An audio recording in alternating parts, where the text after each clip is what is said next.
ತಗೊಳ್ರಿ.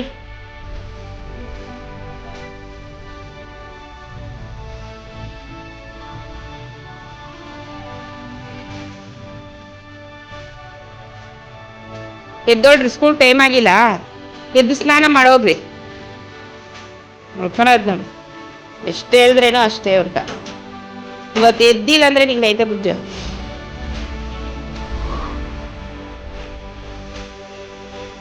Hi friends, good morning. Welcome back to my YouTube channel. We are Vishnu Kannada logs. ನಾನು Deepa. So ಬೆಳಿಗ್ಗೆ routine start ಮಾಡಿದೀನಿ. ಬೆಳಿಗ್ಗೆ 6 ಗಂಟೆಗೆ ಎದ್ದು 1 ಗ್ಲಾಸ್ ಬಿಸಿನೀರು ಕುಡಿದು ನಾನು ಫ್ರೆಶ್ ಅಪ್ ಆಗಿ ಬಂದು ಸೊ ಯಜಮಾನ್ರಿಗೆ 1 ಗ್ಲಾಸ್ ಟೀ ಕೊಟ್ಟೆ. ಸೊ ಇವಾಗ ಮಕ್ಕಳಿಗೆ ಹಾರ್ಲಿಕ್ಸ್ ಕೊಡ್ತಾ ಇದೀನಿ. ಮಕ್ಕಳಿಗೆ ಬೆಳಗ್ಗೆ ಎದ್ದ ತಕ್ಷಣ 1 ಗ್ಲಾಸ್ ಗುರುಬೆಚ್ಚಿನ ನೀರ್ ಕೊಡಿ, ಇಲ್ಲಾಂದ್ರೆ ಹಾಲಾದ್ರೂ ಹಾರ್ಲಿಕ್ಸ್ ಆದ್ರೂ ಕೊಡಿ. ಸೊ ಕೆಲವ್ರು ಮಕ್ಳು ಹಾಲು ಕುಡಿಯಲ್ಲ, ಅಂತವ್ರಿಗೆ 1 ಗ್ಲಾಸ್ ಬಿಸಿನೀರಾದ್ರೂ ಕೊಡಿ. ಆವಾಗ ಮೋಷನ್ ಪ್ರಾಬ್ಲಮ್ ಇರಲ್ಲ. ಬೆಳಗ್ಗೆ ಆರಾಮಾಗಿ ಮೋಷನ್ ಎಲ್ಲ ಮುಗಿಸ್ಕೊಂಡು ಸ್ಕೂಲ್ಗೆ ಕರೆಕ್ಟ್ ಆಗಿ ಹೋಗ್ತಾರೆ. ಸೊ ಇಬ್ರು ಮಕ್ಳಿಗೆ ಇವಾಗ ಹಾರ್ಲಿಕ್ಸ್ ಕೊಡ್ತಾ ಇದೀನಿ. ನಾನು ಬೆಳಗ್ಗೆನೆ 1 ಗ್ಲಾಸ್ ಬಿಸಿನೀರ್ ಕುಡಿದಿದ್ದೀನಿ. ನನ್ಗೆ ಥೈರಾಯ್ಡ್ ಇರೋದ್ರಿಂದ ಟ್ಯಾಬ್ಲೆಟ್ ತಗೋಬೇಕು. ಟ್ಯಾಬ್ಲೆಟ್ ತಗೊಂಡ್ಮೇಲೆ 1 ಹಾಫ್ ಅನ್ ಅವರ್ 1 ಅವರ್ ಏನು ತಗೊಳಂಗಿಲ್ಲ. ಸೊ ಹಾಗಾಗಿ ಯಜಮಾನ್ರಿಗೆ ಮಕ್ಕಳಿಗೆ ಅವ್ರಿಗೆ ಏನೇನ್ ಬೇಕೋ ಮಾಡ್ಕೊಟ್ಟೆ. ಸೊ ಇವಾಗ ಬ್ರೇಕ್ಫಾಸ್ಟ್ ರೆಡಿ ಮಾಡ್ಬೇಕು.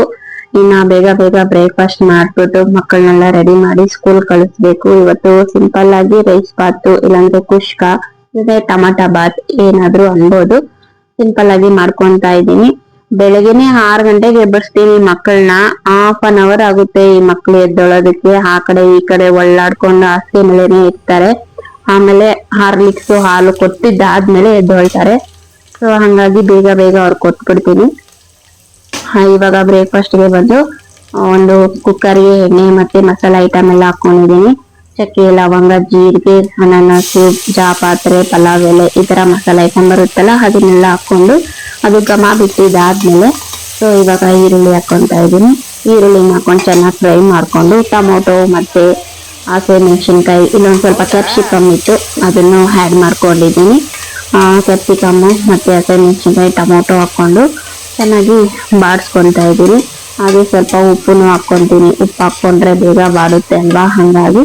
ಸೊ ಇದೆಲ್ಲ ಚೆನ್ನಾಗಿ ಫ್ರೈ ಆದ್ಮೇಲೆ ಈ ಬೆಳ್ಳುಳ್ಳಿ ಪೇಸ್ಟು, ಪುದೀನ, ಕೊತ್ತಂಬರಿ ಸೊಪ್ಪು ಇಷ್ಟನ್ನು ಹಾಕೊಂಡು ಚೆನ್ನಾಗಿ ಬಾಡಿಸ್ಕೊಂಡಿದ್ದಾದ್ಮೇಲೆ ಅಕ್ಕಿ ಎಷ್ಟು ತಗೊಂಡಿರ್ತೀರೋ ಅಷ್ಟು ನೀರು ಹಾಕೊಂಡು ಒಂದು ಕುದಿ ಬಂದ್ಮೇಲೆ ಅಕ್ಕಿ ಹಾಕೊಂಡು ರುಚಿಗೆ ತಕ್ಕಷ್ಟು ಉಪ್ಪು ಹಾಕೊಂಡು 1 ವಿಸಿಲ್ ಇಲ್ಲಾಂದ್ರೆ 2 ವಿಸಿಲ್ ತಗೊಂಡ್ರೆ ಬೆಳಗ್ಗೆ ಬ್ರೇಕ್ಫಾಸ್ಟಿಗೆ ಸೂಪರ್ ಟೇಸ್ಟಿಯಾಗಿ ರೆಡಿ ಆಗುತ್ತೆ. ಇದಕ್ಕೆ ಸೈಡ್ ಡಿಶ್ ಆಗಿ ಮೊಸರು ಬಜ್ಜಿ ಮಾಡ್ಕೊಂಡಿದ್ದೆ.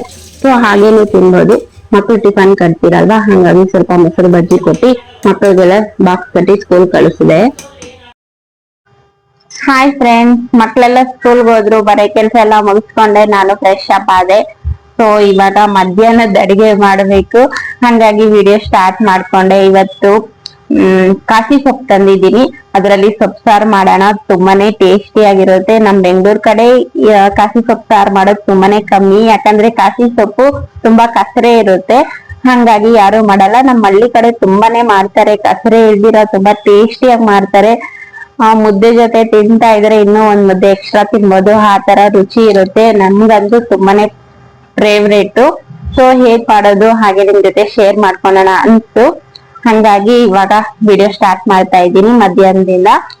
ಸೊ ಹೇಗ್ ಮಾಡೋದು ನೋಡೋಣ ಬನ್ನಿ. ಅದಕ್ಕೂ ಮುಂಚೆ ಇನ್ನು ಯಾರೆಲ್ಲ ಸಬ್ಸ್ಕ್ರೈಬರ್ ಮಾಡ್ಕೊಂಡಿರೋ ವಿಡಿಯೋ ನೋಡ್ತಾ ಇದ್ದೀರಾ, ಪ್ಲೀಸ್ ಸಬ್ಸ್ಕ್ರೈಬರ್ ಮಾಡ್ಕೊಂಡು ವಿಡಿಯೋ ನೋಡಿ ಸಪೋರ್ಟ್ ಮಾಡಿ. ಹಾಗೆ ವಿಡಿಯೋ ಬಗ್ಗೆ ನಿಮ್ಗೆ ಏನ್ ಅನ್ಸುತ್ತೋ ಕಮೆಂಟ್ ಸೆಕ್ಷನ್ ಅಲ್ಲಿ ತಿಳಿಸಿ. ಹಾಗೆ ಯಾವ ತರ ವಿಡಿಯೋ ಬೇಕು, ಯಾವ ತರ ಎಕ್ಸ್ಪೆಕ್ಟ್ ಮಾಡ್ತಾ ಇದ್ದೀರಾ ನನ್ನ ಚಾನೆಲ್ ಅಲ್ಲಿ ವಿಡಿಯೋ, ಅದನ್ನು ಕಮೆಂಟ್ ಸೆಕ್ಷನ್ ಅಲ್ಲಿ ತಿಳಿಸಿ. ನೀವು ಯಾವ ತರ ವಿಡಿಯೋ ಬೇಕು ಆ ತರ ವಿಡಿಯೋ ಮಾಡಿ ಅಪ್ಲೋಡ್ ಮಾಡೋದಕ್ಕೆ ಟ್ರೈ ಮಾಡ್ತೀನಿ. ಸೊ ಹಂಗಾಗಿ ಹಾಗೆ ಪಕ್ಕದಲ್ಲಿರೋ ಬೆಲ್ ಐಕಾನ್ ಕ್ಲಿಕ್ ಮಾಡಿ ನಾನು ಹಾಕೋ ವಿಡಿಯೋ ನೋಟಿಫಿಕೇಶನ್ ಬರುತ್ತೆ. ಮಿಸ್ ಮಾಡ್ದಿರಾ ನನ್ನೆಲ್ಲ ವಿಡಿಯೋನ ವಾಚ್ ಮಾಡ್ಬೋದು.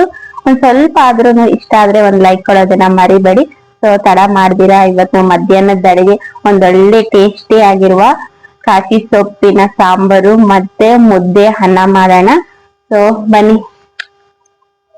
ಇಲ್ಲಿ ಸೊಪ್ಪು ಸಾರು ಮಾಡೋದಕ್ಕೆ ಮೊದಲಿಗೆ ತೊಗರಿ ಬೇಳೆ ತಗೊಂಡಿದೀನಿ. ತೊಗರಿ ಬೇಳೆ ಚೆನ್ನಾಗಿ ತೊಳ್ಕೊಂಡು ಒಂದು ಕುಕ್ಕರ್ಗೆ ಹಾಕೊಂಡಿದೀನಿ. ಇದೇ ನೋಡಿ ಕಾಫಿ ಸೊಪ್ಪು ಈ ತರ ಇದೆ. 2-3 ಸತಿ ಚೆನ್ನಾಗಿ ತೊಳೆದು ಇಟ್ಕೊಂಡಿದೀನಿ. ಈ ತರ ಹೂವ ಬಿಡುತ್ತೆ. ಹಾಗೆ ಅದರಲ್ಲಿ ರೌಂಡ್ ಆಗಿ ಬ್ಲಾಕ್ ತರ ಒಂದು ಕಾಯಿ ಬಿಡುತ್ತೆ. ಅದನ್ನು ನಾವು ತಿಂತೀರಿ ಹಣ್ಣಾದ್ಮೇಲೆ. ಒಂದ್ ಸ್ವಲ್ಪ ಬ್ಲಾಕ್ ಕಲರ್ ಬಂದಿರುತ್ತಲ್ಲ, ಅವಾಗ ಅದನ್ನ ಕಿತ್ಕೊಂಡ್ ತಿಂತೀರಿ. ಸಿಹಿಗಿರುತ್ತೆ, ತುಂಬಾ ಟೇಸ್ಟಿ ಆಗಿರುತ್ತೆ. ಹಳ್ಳಿ ಕಡೆ ಇರೋರ್ಗೆ ಗೊತ್ತಿರುತ್ತೆ ಕಾಸಿ ಸೊಪ್ಪು ಅಂದ್ರೆ ಏನು ಅಂತ. ಸಿಟಿಯಲ್ಲಿ ಇರೋರ್ಗೆ ಆಲ್ಮೋಸ್ಟ್ ಗೊತ್ತಿಲ್ಲ ಅನ್ಕೊಂತೀನಿ. ಯಾರ್ಗ್ ಗೊತ್ತಿರುತ್ತೋ ಅವ್ರ ಕಮೆಂಟ್ ಸೆಕ್ಷನ್ ಅಲ್ಲಿ ತಿಳಿಸಿ. ಇವಾಗ ಚೆನ್ನಾಗಿ ತೊಳ್ಕೊಂಡು ತೊಗರಿ ಬೇಳೆ ಮತ್ತೆ ಸೊಪ್ಪು ತಗೊಂತಾ ಇದ್ದೀನಿ. ಹಾಗೆ ಬೆಳ್ಳುಳ್ಳಿ, ಈರುಳ್ಳಿ, ಟೊಮೊಟೊ, ಒಣಮೆಣಸಿನ್ಕಾಯಿ, ಬೇಕಾದ್ರೆ ನೀವು ಹಸಿಮೆಣಸಿನ್ಕಾಯಿ ಹಾಕೊಂಬೋದು. ಯಾಕಂದ್ರೆ ಇದು ಕಾಸಿ ಸೊಪ್ಪು ತುಂಬಾ ಹೀಟು, ಹಂಗಾಗಿ ಒಣಮೆಣಸಿನ್ಕಾಯಿ ಹಾಕೊಳ್ಳಿ. ಹಸಿಮೆಣಸಿನ್ಕಾಯಿನೂ ಹಾಕೊಂಡ್ರೆ ಅದು ಹೀಟು ತುಂಬಾ ಜಾಸ್ತಿ ಆಗುತ್ತೆ, ಉಷ್ಣತೆ. ಹಂಗಾಗಿ ಇಲ್ಲಿ ನಾನು ಒಣಮೆಣಸಿನ್ಕಾಯಿ ಹಾಕೊಂತಾ ಇದ್ದೀನಿ. ಒಣಮೆಣಸಿನ್ಕಾಯಿ ಮತ್ತೆ ಈರುಳ್ಳಿ, ಟೊಮೊಟೊ, ಬೆಳ್ಳುಳ್ಳಿ ಹಾಕೊಂಡು ನೀರ್ ಹಾಕಿ ಒಂದು 2 ವಿಸಿಲ್ ಅಂದ್ರೆ ಬೇಳೆ ಬೇಯಷ್ಟು 2 ವಿಸಿಲ್ ತಗೊಂತೀನಿ. 2 ವಿಸಿಲ್ ತಗೊಂಡಿದ್ದಾದ್ಮೇಲೆ ನೀರ್ ಸಪ್ರೇಟ್ ಮಾಡ್ಕೊಂಡು ಬೇಳೆ ಸಪ್ರೇಟ್ ಮಾಡಿ ಸೊಪ್ಪು ಮತ್ತೆ ಈರುಳ್ಳಿ, ಬೆಳ್ಳುಳ್ಳಿ ಮತ್ತೆ ಒಣಮೆಣಸಿನ್ಕಾಯಿ, ಟೊಮೊಟೊ ಅದ್ರ ಜೊತೆಗೆ ಕಾಯಿ ಹಾಕೊಬೇಕು. ಕಸರೆ ಆಗ್ದಿರ ಇರ್ಬೇಕಂದ್ರೆ ಕಾಯಿನ ಹಾಕೊಂಡು, ಅಂದ್ರೆ ತೆಂಗಿನಕಾಯಿ ಬರುತ್ತಲ್ಲ ಅದನ್ನ ಸ್ವಲ್ಪ ಜಾಸ್ತಿ ಹಾಕೊಂಡು ರುಬ್ಬಿಕೊಂಡು ಸ್ವಲ್ಪ ಜೀರಿಗೆ ಹಾಕಿ ರುಬ್ಬಿಕೊಬೇಕು. ಮಿಕ್ಸಿ ಜಾರಲ್ಲಿ ರುಬ್ಬಿಕೊಂಡು ಆಮೇಲೆ ಇವಾಗ ನೋಡಿ ಬೇಳೆನು ಚೆನ್ನಾಗಿ ಬೆಂದಿದೆ.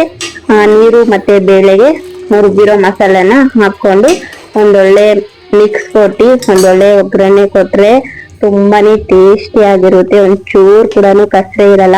ಮುದ್ದೆಗಂತೂ ತುಂಬಾನೇ ಇಷ್ಟಪಟ್ಟು ತಿಂತಾರೆ. ನಮ್ಮ ಹಳ್ಳಿ ಕಡೆ ಅಂತೂ ಮುದ್ದೆ ಜೊತೆ ಇದನ್ನ 2 ಮುದ್ದೆ ಕೂಡ ತಿಂದ್ಬಿಡ್ತಾರೆ, ಅಷ್ಟು ಚೆನ್ನಾಗಿರುತ್ತೆ. ಖಂಡಿತ ಒಂದ್ಸರಿ ಟ್ರೈ ಮಾಡಿ ನೋಡಿ. ಕಾಸಿ ಸೊಪ್ಪು ಸಿಕ್ಕಿದ್ರೆ ತಗೊಂಬಂದು ಈ ತರ ಸಾಂಬಾರ್ನ ಒಂದ್ಸತಿ ಟ್ರೈ ಮಾಡಿ ನೋಡಿ, ತುಂಬಾನೇ ಟೇಸ್ಟಿ ಆಗಿರುತ್ತೆ. ಹಾಗೆ ಇದು ಆರೋಗ್ಯಕ್ಕೂ ತುಂಬಾ ಒಳ್ಳೆಯದು ಕಾಸಿ ಸೊಪ್ಪು. ಇದು ಪ್ರತಿದಿನ ತಿನ್ನಕ್ ಆಗಲ್ಲ ಅಂದ್ರೇನು ವಾರಕ್ಕೊಂದ್ಸತಿ ಆದ್ರೇನು ಕಾಸಿ ಸೊಪ್ಪು ತಂದು ತಿನ್ನೋದ್ರಿಂದ ನಮ್ಮ ಆರೋಗ್ಯಕ್ಕೆ ತುಂಬಾನೇ ಒಳ್ಳೇದು. ಹಂಗಾಗಿ ಆದ್ರೆ ಇದು ಸ್ವಲ್ಪ ಹೀಟ್ ಅಂದ್ರೆ ಉಷ್ಣತೆ ಇರುವ ಸೊಪ್ಪಿದು. ಸೊ ನೋಡ್ಕೊಂಡು ನಿಮ್ಗೆ ಏನ್ ಅನ್ಸುತ್ತೋ ಮಾಡ್ಕೊಂಡು ತಿನ್ ನೋಡಿ. ಇವಾಗ ಒಂದೊಳ್ಳೆ ಒಗ್ಗರಣೆ ಕೊಡ್ತಾ ಇದ್ದೀನಿ. ಸೊ ಸಾಂಬಾರ್ ರೆಡಿ ಆಯ್ತು. ಈ ಕಡೆ ಮುದ್ದೆಗೆ ಇಟ್ಟಿದ್ದೀನಿ. ಅಡಿಗೆ ಎಲ್ಲ ರೆಡಿ ಆಯ್ತು. ಇವಾಗ ಊಟ ಮಾಡೋದು, ಮಧ್ಯಾಹ್ನದ ಊಟ ಈ ತರ ಮಾಡ್ಕೊಂಡಿದ್ರಿ. ಸೊ ಮತ್ತೆ ನೈಟ್ ಡಿನ್ನರ್ಗೆ ಇಲ್ಲಿ ಅಡಿಗೆ ಮಾಡ್ತಾ ಇದ್ದೀನಿ. ನಮ್ಮ ಮನೇಲಿ 3 ಟೈಮ್ ಅಡಿಗೆ ಮಾಡ್ಲೇಬೇಕು. ಹಂಗಾಗಿ ಮಧ್ಯಾಹ್ನ ಮಾಡಿದ್ರಲ್ಲ ಸೊಪ್ಪು ಸಾರು ಮತ್ತೆ ಯಾಕೆ ಮಾಡ್ತಾ ಇದೀರಂತ ಯೋಚನೆ ಮಾಡ್ತಾ ಇದ್ದೀರಾ. ಊರಿಂದ ಅಪ್ಪ ಅಮ್ಮ ಬಂದ್ರು, ಅವ್ರು ಬರ್ತಾ ಇದೀನಿ ಅಂತ ಮುಂಚೆನೆ ಫೋನ್ ಮಾಡಿದ್ರು. ಹಂಗಾಗಿ ಮುದ್ದೆ ಮತ್ತೆ ಅನ್ನ ಎಲ್ಲ ಮಾಡಿದ್ದು, ಇಲ್ಲಾಂದ್ರೆ ಮಧ್ಯಾಹ್ನದ್ದು ನನ್ ಮುದ್ದೆ ಮಾಡಲ್ಲ. ಸೊ ಆ ಸಾಂಬಾರೆಲ್ಲ ಖಾಲಿ ಆಯ್ತು. ಹಾಗೆ ಊರಿಂದ ಬರುವಾಗ ನಮ್ಮಪ್ಪ ನೋಡಿ ಇಲ್ಲಿ ನುಗ್ಗೆಕಾಯಿ ತಂದಿದ್ದಾರೆ. ಫ್ರೆಶ್ ಆಗಿದೆ. ಫ್ರೆಶ್ ಆಗಿದ್ದಾಗೆ ನುಗ್ಗೆಕಾಯಿ ಸಾಂಬಾರ್ ಮಾಡಿ ತಿಂದ್ರೆ ತುಂಬಾ ಟೇಸ್ಟಿ ಆಗಿರುತ್ತೆ. ಅದನ್ನ ಫ್ರಿಜ್ ಅಲ್ಲಿ ಇಟ್ಟು ಮತ್ತೆ ಮಾರನೇ ದಿನ ಮಾಡಿದ್ರೆ ಅಷ್ಟೊಂದು ಟೇಸ್ಟಿ ಆಗಿರಲ್ಲ. ಸೊ ಹಾಗೆ ನನ್ ಮಗನ್ಗೆ ನುಗ್ಗೆಕಾಯಿ ಸಾಂಬಾರ್ ಅಂದ್ರೆ ತುಂಬಾ ಇಷ್ಟ. ಇನ್ನ ನುಗ್ಗೆಕಾಯಿ ನೋಡಿದ್ನ, ಮಮ್ಮಿ ಇವಾಗೆ ಮಾಡು ನುಗ್ಗೆಕಾಯಿ ಸಾಂಬಾರ್ ಇವಾಗೆ ಮಾಡು ಅಂತ ಆಟ ಮಾಡ್ದ. ಸೊ ಹಂಗಾಗಿ ಸರಿ ಮಾಡ್ತೀನಿ ಬಿಡಪ್ಪ ಅಂತ ಹೇಳ್ಬಿಟ್ಟು ಇವತ್ತು ನುಗ್ಗೆಕಾಯಿ ಮತ್ತೆ ಆಲೂಗಡ್ಡೆ ಬಳಸ್ಕೊಂಡು ನುಗ್ಗೆಕಾಯಿ ಸಾಂಬಾರ್ ಮಾಡ್ತಾ ಇದ್ದೀನಿ. ನೀವು ಇಲ್ಲಿ ಬೇಕಾದ್ರೆ ಬದ್ನೆಕಾಯಿನೂ ತಗೊಬಹುದು. ನಾನು ಬದ್ನೆಕಾಯಿ ಹಾಕ್ತಾ ಇಲ್ಲ. ಮೊದ್ಲಿಗೆ ನಾನು ತೊಗರಿ ಬೇಳೆ ತಗೊಂಡಿದ್ದೀನಿ. ಅದನ್ನ ಚೆನ್ನಾಗಿ ತೊಳ್ಕೊಂಡು ಒಂದು ಕುಕ್ಕರ್ಗೆ ಹಾಕೊಂಡಿದ್ದೀನಿ. ಅದಕ್ಕೆ ಟೊಮಾಟೊ ಹಾಕೊಂಡು 1 ವಿಸಿಲ್ ತಗೊಂತೀನಿ. ಫಸ್ಟಿಗೆ ನಾನು ಬೇಳೆ ಟೊಮಾಟೊನ ಚೆನ್ನಾಗಿ ಬೇಯಿಸ್ಕೊಂತೀನಿ. ಆಮೇಲೆ ನುಗ್ಗೆಕಾಯಿ ಮತ್ತೆ ಆಲೂಗಡ್ಡೆ ಹಾಕೊಂಡು ಮತ್ತೆ ಚೆನ್ನಾಗಿ ಬೇಯಿಸ್ಕೊಂತೀನಿ. ಇಲ್ಲಾಂದ್ರೆ 1 ವಿಸಿಲ್ ಬೇಕಾದ್ರೂ ತಗೊಬಹುದು. ಎಲ್ಲಾನು ಜೊತೆಗೆ ಹಾಕೊಂಡು ವಿಸಿಲ್ ತಗೊಂಡ್ರೆ ನುಗ್ಗೆಕಾಯಿ ತುಂಬಾ ಎಳೆ ಇರುತ್ತಲ್ವಾ, ಚೆನ್ನಾಗಿ ಬೆಂದೋಗಿ ಪುಡಿ ಪುಡಿ ಆಗೋಗುತ್ತೆ. ಹಂಗಾಗಿ ಬೇಳೆ ಬೇಯಿಸ್ಕೊಂಡು ಆಮೇಲೆ ನುಗ್ಗೆಕಾಯಿ ಮತ್ತೆ ಆಲೂಗಡ್ಡೆ ಹಾಕೊಂಡು ಚೆನ್ನಾಗಿ ಬೇಯಿಸ್ಕೊಂಡ್ರೆ, ಅಂದ್ರೆ ವಿಸಿಲ್ ಆದ್ರೂ 1 ವಿಸಿಲ್ ತಗೊಳ್ಳಿ, ಇಲ್ಲಾಂದ್ರೆ ಹಾಗೇನೆ ಬೇಯಿಸ್ಕೊಬಹುದು. ಬೇಗ ಬೆಂದ್ಕೊಳುತ್ತೆ. ಆಲೂಗಡ್ಡೆ ಮತ್ತೆ ನುಗ್ಗೆಕಾಯಿಗೆ ತುಂಬಾ ಟೈಮ್ ಏನ್ ಹಿಡಿಯಲ್ಲ. ನಾನ್ ಬಂದು ಇವತ್ತು ನುಗ್ಗೆಕಾಯಿನ ತುಂಬಾ ಸಿಂಪಲ್ ಆಗಿ ಮಾಡ್ಕೊಂತಾ ಇದೀನಿ. ಈ ನುಗ್ಗೆಕಾಯಿ ಸಾಂಬಾರ್ನ ಯಾರ್ ಬೇಕಾದ್ರೂ ಮಾಡ್ಕೊಬಹುದು. ಬ್ಯಾಚುಲರ್ ಮಾಡ್ಕೊಬಹುದು, ಹೊಸದಾಗಿ ಅಡಿಗೆ ಟ್ರೈ ಮಾಡ್ತಾ ಇರೋರು ಕೂಡ ಮಾಡ್ಕೊಬಹುದು. ಟೇಸ್ಟ್ ಅಂತೂ ತುಂಬಾ ಚೆನ್ನಾಗಿರುತ್ತೆ. ಕೆಲವರು ಮಸಾಲಾ ರುಬ್ಬಿ ಮಾಡಿ ಮಾಡ್ತಾರೆ, ಅದನ್ನು ತುಂಬಾ ಚೆನ್ನಾಗಿರುತ್ತೆ. ನಾನು ಸಿಂಪಲ್ ಆಗಿ ಮಾಡ್ತಾ ಇದ್ದೀನಿ. ಬೇಳೆ ಮತ್ತೆ ಟೊಮೊಟೊ, ಆಲೂಗಡ್ಡೆ ಮತ್ತೆ ನುಗ್ಗೆಕಾಯಿ, ಸಾಂಬಾರ್ ಪುಡಿ, ಕೊತ್ತಂಬರಿ ಸೊಪ್ಪು, ಒಗ್ಗರಣೆ ಹಾಕಿ ಇಷ್ಟೇ ಮಾಡೋದು. ತುಂಬಾ ಟೇಸ್ಟಿ ಆಗಿರುತ್ತೆ. ಸೊ ನೋಡಿ ಇವಾಗ ರುಚಿಗೆ ತಕ್ಕಷ್ಟು ಉಪ್ಪು ಹಾಕೊಂತ ಇದೀನಿ. ಉಪ್ಪು ಹಾಕೊಂಡು ಚೆನ್ನಾಗಿ ಬೇಯಿಸ್ಕೊಳ್ಳೋಣ. ಇದು ಚೆನ್ನಾಗಿ ಬೆಂದಿದ್ದಾದ್ಮೇಲೆ ಸಾಂಬಾರ್ ಪುಡಿ ಮತ್ತೆ ಕೊತ್ತಂಬರಿ ಸೊಪ್ಪು ಹಾಕೊಳ್ಳೋಣ. ಇವೆರಡು ಹಾಕೊಂಡು ಒಂದೊಳ್ಳೆ ಮಿಕ್ಸ್ ಕೊಟ್ಟು ಇನ್ನೊಂದ್ 2 ನಿಮಿಷ ಚೆನ್ನಾಗಿ ಫ್ರೈ ಮಾಡ್ಕೊಂಡು ಒಂದೊಳ್ಳೆ ಒಗ್ಗರಣೆ ಕೊಟ್ರೆ ನುಗ್ಗೆಕಾಯಿ ಸಾಂಬಾರ್ ರೆಡಿ ಆಗುತ್ತೆ. ನೀವು ಒಂದ್ಸತಿ ಟ್ರೈ ಮಾಡಿ ನೋಡಿ. ಹಾಗೆ ಏನಾದ್ರೂ ಇಷ್ಟ ಆದ್ರೆ ಒಂದ್ ಲೈಕ್ ಕೊಡೋದನ್ನು ಮರಿಬೇಡಿ. ಹಾಗೆ ತುಂಬಾ ಜನ ಲೈಕ್ ಕೊಡ್ತಾನೆ ಎಲ್ಲ ಮಿಸ್ ಮಾಡ್ತಾ ಇದ್ದೀರಾ. ಹಾಗೆ ಸಬ್ಸ್ಕ್ರೈಬರ್ ಮಾಡ್ಕೊಂಡಿರೋರು ಅನ್ಸಬ್ ಯಾಕೆ ಮಾಡ್ತಾ ಇದ್ದೀರಾ ಫ್ರೆಂಡ್ಸ್? ತುಂಬಾನೇ ಬೇಜಾರಾಗ್ತಾ ಇದೆ. ನಂದು 727 ಅಲ್ಲಿದೆ.